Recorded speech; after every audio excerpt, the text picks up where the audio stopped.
Halo teman-teman semua, kembali lagi di Ormas, obrolan mahasiswa. Oke, kita kali ini udah kedatangan bintang tamu nih. Namanya Kang Joko, boleh Kang diperkenalkan dulu secara singkat? Oke, halo teman-teman Ormas, nama saya Joko Salma Parisi. Biasa dipanggil Joko atau Jo, gimana enak ya. Saya dari UIN Sunan Gunung Jati Bandung semester 8 gitu kan. Kang Joko ya panggilannya, Kang Jok atau Kang Joko gitu ya. Jok juga boleh sih. Kang Jok. Jangan dong. Asal jangan jok motor. Jok ntar orang pada kemana gitu. Oh iya boleh. Takutnya gitu. Nah Kang Joko, nah kita akan berbicara nih seputar mahasiswa, seputar hal-hal yang memang dilakukan mahasiswa seharusnya gitu ya. Nah kita bertemu dengan bintang tamu sekarang ini bukan sekedar ketemu yang biasa doang gitu. Karena kita akan mendengarkan ya sharing-sharing, tips dan kiat-kiat gimana nih Kang Joko dalam menjadi mahasiswa semester akhir berarti Kang? Iya. Semester akhir sekarang ya? Semester 8 ya? Iya. Sun berarti Kang? Oke. Nah gitu teman-teman. Pejuang-pejuang skripsi di luar sana. Skripsi. Ya. Oke, siap. Nah mungkin boleh nih Kang dikasih tahu nih sama kita dari latar belakang Kang Joko dulu gitu. Misalnya kan yang kita tahu nantinya Kang Joko ini kan mahasiswa berprestasi ya, baru ini Kang berarti ya. Yeah. Baru ini menerima anugerah rektor UIN Sunan Gunung Jati Bandung gitu dengan perolehan prestasi ya. Nanti kita bakal dengar nih prestasi apa aja yang udah dimiliki sama Kang Joko, tapi kita bakal dengar dulu latar belakang dari Kang Joko ini sendiri gitu. Boleh Kang? Oke, ini sangat luar biasa ya teman-teman. Di sini kayak saya itu kayak orang yang profesional gitu, tapi disclaimer dulu ya teman-teman, di sini juga saya masih tahap belajar gitu. Jadi kita mungkin akan sama-sama sharing mungkin ya sama teman-teman yang lagi nonton di sini gitu. Mungkin ilmu yang saya dapatkan sedikit itu bisa mungkin bermanfaat atau bisa dicontoh sama teman-teman. Ya mungkin untuk latar belakang sendiri ya saya mungkin dari kecil gitu ya, dari kecil sampai dengan SD, SMP dan juga SMA itu udah dipupuk dengan kayak kerasnya pendidikan gitu. Maksudnya tuh karena orang tua saya itu sangat menomorsatukan pendidikan gitu. Jadi kan awalnya itu karena saya awalnya kan ketika masih kecil nggak biasa gitu ya. Kayak belajar itu harus teratur kan awalnya itu, tapi ketika lama kelamaan itu menjadi bisa gitu ya, menjadi terbiasa gitu ya. Karena ketika SD itu alhamdulillah gitu, karena kan saya pernah 2 kali pindah sekolah nih. Okay. Karena pas sekolah pertama ini kalau boleh jujur gitu ya, saya itu sering mendapatkan telur gitu ya di kelas, alias mendapatkan nilai 0 gitu. Oh, kirain dibully gitu. Oh tidak.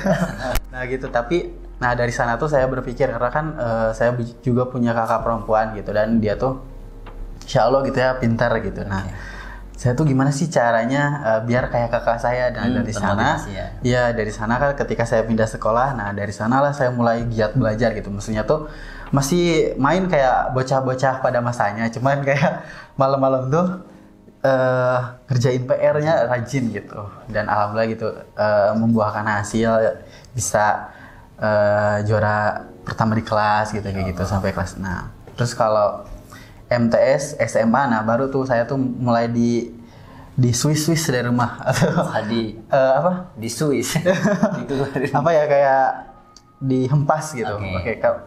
Udah mau belajar keluar gitu. Dan MTS SMA itu saya di Cisarua mana? Kang Joko aslinya dari mana Kang? Dari Tasik. Dari Tasik. Ya. Oh. Pindah ke Cisarua tapi bukan Bogor sih, di Bandung Barat. Oke. Nah dari sana Cisarua Bandung Barat itu. Nah mulai di sanalah kenal sama lingkungan yang ambis gitu, kayak orang-orang di sekitar saya tuh ketika mondok orang-orangnya pada kayak rajin-rajin gitu kan. MTS mondok berarti Kang? Iya mondok. Okay. Kayak rajin-rajin dari dari SMA-nya, MTS-nya tuh pada wah ini tuh kayak apakah ini lingkungan yang saya mau gitu ya. Soalnya ke pressure gitu ya pertama, tapi karena terbiasa juga ya, karena tadi jadi terbiasa gitu. Karena kan dari situlah awal mula saya mencintai dengan dunia kepenulisan tuh dari MTS SMA. Di sana mulai ikutan lomba kayak cipta puisi, pidato gitu kan, ada riset-risetnya, terus ada esai. Nah esai itu setelah kelas 12 sih. SMA? Iya SMA. Okay. Dan alhamdulillah juga karena kan di pondok saya itu dulu ini ya ditilai santrinya tuh siapa sih yang paling banyak menorehkan prestasi untuk sekolah gitu. Dan alhamdulillah dari dari ratusan santri itu saya kepilih gitu, dan kebetulan untuk anugerah di santri itu ketika itu di pondok Khairul Ummah hadiahnya tuh umroh gitu waktu itu tuh. Pada tahun 2018. Ya itu mungkin kan. Udah mulai tertarik menulis dari semenjak MTS SMA pun gitu kan? Iya betul. Mau itu nulis dulu puisi awal-awal ya? Iya betul. Puisi, kemudian jadi karya tulis, dan jadi terbiasa sekarang ya. Masya Allah. Dan maka itu jadi ini juga ya, jadi kesempatan, opportunity setelah dari SMA tetap ikutan ngenulis juga gitu ya? Iya betul.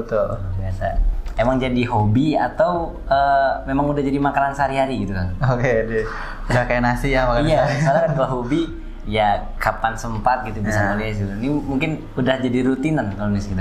Oke. Nah kalau saya tuh lebih ke hobi sih. Kalau kayak setiap hari sih enggak, cuman kalau setiap hari itu kadang ada aja kepikiran buat bikin apa kayak berita gitu ya, karena kan kebetulan relate sama jurusan gitu. Sekarang. Dan kebetulan sekarang juga lagi ikut magang di Kompas gitu. Jadi selain dari kewajiban kita bikin berita juga ya kewajiban sebagai mahasiswa jurnalistik kan kita tuh kalau jurnalistik harus lebih banyak menghasilkan karya berita. Jadi kan kalau jadi mahasiswa jurnalistik itu kita di jurusan itu harus paling apa ya, bikin torehan ini apa karya gitu kayak berita, bikin artikel baik di website jurnalistik ataupun di website kampus gitu. Ataupun di jurnalnya gitu. Nah, terus apakah itu tuh jadi kebiasaan, tapi kalau menurut saya itu jadi hobi gitu. Jadi amanah tersendiri juga ya Kang, karena di jurusan jurnalistik tadi gitu ya maksudnya. Ya betul. Itu berarti pemilihan masuk ke UIN jurusan jurnalistik itu memang pilihan pribadi berarti Kang? Keinginan sendiri gitu? Iya. Iya benar ya? Betul. Karena dulu apa kan ketika di pondok tuh minim informasi tentang dunia kampus gitu. Nah, untungnya yang punya pondoknya itu lulusan S2 di UIN. Nah, beliau tuh rekomendasiin masuk aja ke UIN cina gitu. Oke. Alhamdulillah, berarti ini mungkin jadi apa ya tibanya salah satu pusat informasi juga nanti ya, mungkin Kang Joko bisa memberikan torehan lagi ke sekolah gitu ya, sebagai orang yang memberikan informasi gitu nantinya. Amin ya, insya Allah. Mungkin jebolan dari sekolahnya juga gitu. Nah mungkin Kang kita beranjak ya tadi terkait pembahasan yang mana Kang Joko ini penerima anugerah rektor gitu ya, anugerah rektor UIN Sunan Gunung Bandung, mahasiswa berprestasi gitu ya. Ini boleh jelasin nih Kang? Nah mungkin untuk mendapatkannya itu, nah awalnya itu saya juga gak tahu ya kalau di UIN tuh ada anugerah rektor gitu. Nah saya tahunya itu di akhir tahun 2021. Nah awalnya itu tahun 2022 itu saya juga daftar gitu. Tapi apa ini tuh ada sedikit miss. Jadi dari pihak kampusnya itu ini apa kan batas untuk ngerekapnya itu kan biasanya kan di akhir. Waktu itu tuh akhirnya itu tanggal 15 Desember kalau nggak salah gitu ya. 2022. Tapi UIN Bandung itu ngeprint rekapannya itu dari awal Desember tanggal 1. Ya. Nah, waktu itu karena saya nggak tahu gitu ya, UIN itu maksudnya lebih cepat, saya tuh nge-uploadnya itu pada tanggal 14. Nah, gitu pada tahun 2022 tuh. Di akhir ya. Ya, di akhir-akhir soalnya. Kenapa di akhir? Karena ini menunggu ini ngumpulin dulu semuanya gitu, biar sekalian aja gitu. Dan dari situ tuh kecewa gitu ya, kok gini gitu. Tapi dari situ juga jadi pembelajaran gitu, karena kan banyak ya teman-teman dari mahasiswa UIN juga yang sama gitu karena telat gitu. Jadi itu sama-sama introspeksi masing-masing gitu, mungkin dari kitanya atau mungkin dari pengurus UIN-nya. Dan alhamdulillah ketika tahun 2023 karena kan udah dihimbau lagi gitu. Dan ketika tahun ini tuh si link untuk pengumpulannya itu ternyata nggak kayak dulu kan, kalau dari tahun 2022 itu disediakannya dari Januari gitu. Nah kalau di tahun ini di Desember disediakan linknya dan juga diinformasikan kepada mahasiswa secara masif langsung di Instagram. Jadi alhamdulillah karena ada langsung aja dimasukin. Di akhir tahun baru disampaikan ya. Kalau di 2022 kemarin di awal tahunnya disampaikan permisi linknya. Oke, luar biasa. Itu Kang Joko bisa memperoleh beberapa prestasi lumayan banyak. Kalau bisa dijelasin sekarang kayaknya lumayan makan waktu kayaknya. Tapi memang rata-rata itu terkait kepenulisan ya Kang? Iya, karya tulis ilmiah gitu. Itu pembahasan rata-rata mungkin ya, rata-rata kepenulisan yang pernah Kang Joko buat itu mengenai apa Kang rata-rata?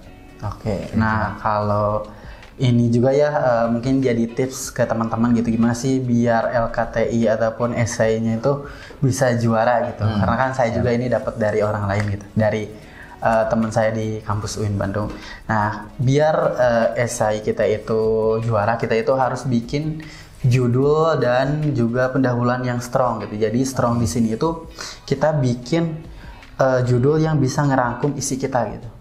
Nah gitu. Jadi kalau kebanyakan sih saya yang tembus itu dari, karena kan esai itu bersubtema gitu. Contohnya bagaimana peran generasi milenial dalam membantu peningkatan distribusi dalam menunjang Indonesia Emas tahun 2045.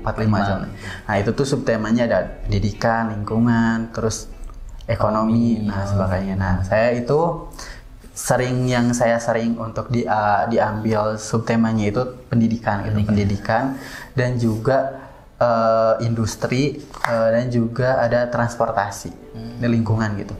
Pendidikan, lingkungan, industri, transportasi. Nah biasanya saya mengambil itu gitu, tapi itu juga ya teman-teman dikembalikan ke masing-masing. Kita itu lebih aware-nya itu ke bidang mana gitu, karena kan karena saya ada pengalaman ataupun bisa riset gitu. Jadi ketika kita ingin ikut lomba itu, kita harus cari tahu dulu nih tema sama gagasan si lombanya itu harus sesuai sama yang kita bisa gitu. Contohnya kan kalau kita ingin ikutan lomba esai tapi nggak sesuai dengan passion kita nih, judulnya itu kayak ini lebih kepada robotik atau kan itu kan nggak sesuai sama jurusan saya yang ilmu komunikasi gitu. Jadi kan itu bertolak belakang gitu. Jadi kita malah buang-buang waktu gitu kalau ikutan. Nah, jadi yang pertama tipsnya itu biar jadi juara ya, yang pertama itu kita bikin judul yang strong, terus isi yang menarik, terus kita bikin riset, sama kita itu harus bikin prototipenya gitu, ataupun hasilnya dari kita bikin permasalahan ini tuh kita akan dibikin apa nih, apakah produk, aplikasi, ataupun pembelajaran, ataupun apa gitu. Jadi ke dewan jurinya juga kalau bahasa Sunda mah puguh gitu, ini teh dibawa ke sini, jangan malah ngaler ngidul gitu. Jelas tujuan inti yang mau dibuat dari karya tulisnya tadi. Iya betul. Itu jadi tips ya tadi teman-teman, berarti udah ada 4 tadi Kang tipsnya. Nah itu juga tipsnya itu saya bisa menyimpulkan itu karena saya kurang lebih mengikuti lomba esai itu udah 200-an lebih gitu. Tapi dari 200-an itu tuh kayak cuman 50 sekian yang bisa tembus juaranya gitu. Cuman ya. Sisanya itu gitu. Masya Allah. Ini mungkin jadi pertanyaan juga ya buat teman-teman. Kayaknya Kang, gimana sih cara tahu perlombaan itu di mana ada, dan ya mungkin sekitar informasi itu gimana cara dapatnya gitu. Sewaktu Kang Joko menemukan informasi perlombaan LKT itu. Oke teman-teman, untuk informasi lomba itu biasanya saya ngefollow lomba esai gitu di Instagram banyak ya lomba esai, lomba gratisan. Teman-teman juga bisa pilih nih teman-teman questionnya itu di pidato kah, atau di dakwah, atau di esai, atau di cerdas cermat mungkin, atau di poster video sinematik. Nah itu tuh di Instagram itu banyak sekali informasinya gitu. Bahkan ada websitenya gitu ya. Kalau ada bisa dimunculin, nah itu di bawah ini. Nah kayak gitu. Jadi follow aja teman-teman. Kalau teman-teman nih pengen ikutan lomba yang gratis, ada nih info lomba gratis. Ataupun yang mau berbayar, sekalian teman-teman kayak infak buat menunjang fasilitas kegiatan skill. Okay. Nah mungkin boleh juga gitu yang berbayar. Berarti emang udah tersedia aja sih gitu di sosial media gitu kan, tinggal kita aja yang nyari gitu. Iya betul, tinggal kita aja yang nyari gitu. Oke, tinggal usaha nyari teman-teman kalau misalnya pengen daftar perlombaan dan memang pengen produktif bisa ikut lomba. Nah mungkin juga jadi pertanyaan Kang nih, ini kan Kang Joko nggak mungkin ya di kampus hanya sekedar ngampus doang terus ikutan lomba gitu, pasti ada kegiatan-kegiatan lainnya gitu. Nah gimana nih cara Kang Joko memanage kehidupan, memanage waktu yang bisa sampai Kang Joko tuh bisa tetap ikutan lomba gitu. Dan taunya kan kita sama-sama mahasiswa Rubin gitu Kang, dan juga pasti punya kewajiban gitu di dalam kehidupan mahasiswa Rubin ini gitu. Gimana cara Kang Joko nih memanage itu? Oke. Kalau dari tips dari saya tuh, saya ini dapat tipsnya itu dari kakak tingkat saya itu, Kang Roy gitu ya, waktu di Rubin. Nah itu tuh kita bikin to-do list gitu ya setiap hari. Hari ini kita akan ngapain aja nih. Jadi kita tuh kalau udah punya to-do list setiap hari, kita itu jadi bisa mengkelompokkan tiap hari ini tuh kita ada agendanya ini gitu. Jadi setiap hari kita itu udah teratur gitu. Oh ini pagi ini sampai jam segini kemana gitu. Jadi saya juga awalnya kan banyak yang bentrok gitu kan, apalagi pas awal-awal kuliah gitu kan ya. Mau nih pengen jadi mahasiswa ambis tapi malah takut keteteran gitu, dan saya juga ngalamin gitu ya keteteran. Jadi ke sana enggak, ke sini enggak gitu. Jadi dibikin listnya aja gitu ya teman-teman, bikin listnya tiap hari ini apa. Terus kalau kita ikut organisasi ini, kita juga lihat nih organisasi ini tuh kumpulannya tiap hari apa aja gitu, ataupun jamnya apa aja gitu. Jadi kalau punya struktur tiap hari ataupun listnya tiap hari itu akan enak gitu. Berarti emang dibuat jadwal pribadi gitu ya, betul, jadwal sendiri gitu. Walaupun memang kita mencoba untuk bisa aktif gitu, tapi pastinya gitu tadi ya, memang harus coba memanage tadi dengan cara Kang Joko tadi membuat to-do list. Nah, jadi kalau misalnya di hari ini ada kegiatan apa aja gitu, misalnya tidur, makan, main games kan gitu. Iya bisa gitu. Kan? Soalnya kebutuhan kan ya. Iya, terus kalau udah tuh saya suka bagian nyoretnya gitu, dicoret kalau yang udah gitu. Seneng gitu kan. Meskipun gak kesampaian gue dicoret aja gitu. Oh, pernah terjadi berarti Kang? Ada kayak satu kegiatan nggak tercapai, terus dicoret tapi memang dicoret aja tapi walaupun nggak tercapai gitu. Iya, tapi kalau dibedain dicoretnya tuh kayak dikasih bunderan. Nah itu tuh kalau biasanya itu tuh pindah jadwal gitu. Pindah jadwal. Iya. Oke. Gitu. Nah, berarti sering ngelakuin evaluasi diri juga Kang berarti? Dari misalnya kegiatan tadi itu yang nggak terlaksana misalnya gitu. Iya. Itu sering juga kayak dibahas lagi sama Kang sendiri gitu. Iya betul kasih. Soalnya karena kalau nggak dievaluasi itu bakal keteteran terus kan. Kita mahasiswa Rubin, terus mahasiswa selain di Rubin kita juga kan di kampus, terus mungkin kalau ikut di luar kampus, terus mungkin belum organisasi ini itu. Nah karena saya juga berkaca ke semester sebelumnya gitu, takutnya tuh malah kececeran, terus malah bikin yang enggak gitu lah, takutnya tuh kayak gitu. Jadi kita itu harus memproporsikan juga gitu ya, badan kita sama kemampuan kita itu harus secara efisien gitu, efektif. Harus proporsional juga lah ya dengan pribadi kita gitu ya kan.